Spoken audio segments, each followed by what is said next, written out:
You were in a panel on financing for climate change adaptation. You come from a scientific background. What are your observations in the process so far? Okay, so I was a biologist and now I'm a sociologist. So that is a social science, yes.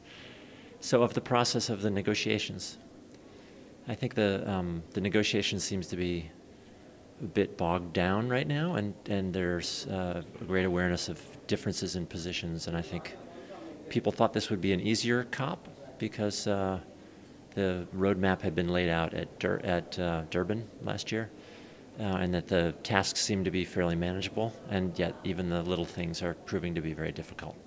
I'm asking the question again because I think I really like to focus on financing, Yes. since that has been a topic of our discussion over panel. So can I ask the question again? Financing is going to be quite an essential role in getting adaptation going. What are your observations from your perspective of how financing actually is taking place right now? So financing in the COP is an issue of more debate and discussion than was expected by many parties.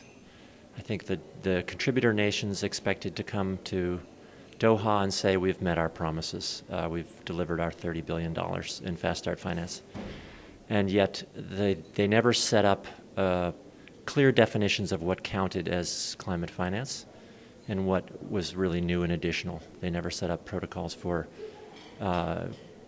tracking, for standardized tracking that would be independent and really trusted by all parties.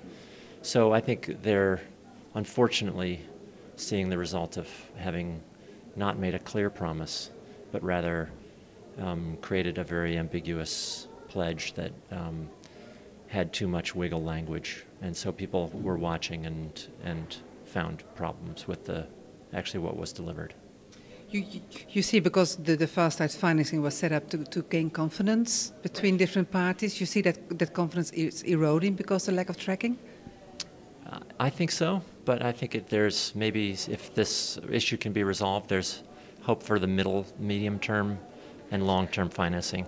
So in the next few years, if there's a clear and ambitious pledge for assistance and grants and loans through UN channels, and that's more balanced with adaptation, and if it's delivered, and if there's actually, I think you're right, that if there's a better tracking system with more standardized definitions of what counts and what doesn't count, that's not just decided by the contributor nations on their own, then we can rebuild the trust. Yeah. We're talking about the tracking of the quantity of the financing system. What about the tracking of the quality of adaptation programs? Do you have any views on that?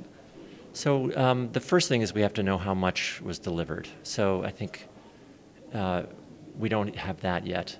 Measuring quality is extremely important. I think there's going to be more efforts now needed on deciding if the adaptation funding that's being delivered is meeting the quality criteria that have emerged from foreign assistance more generally.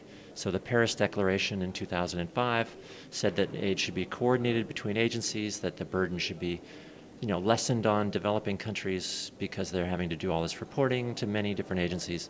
Anyway, these kind of things. So if we can improve the quality of climate finance coming out from the agencies, then we'll see much better results.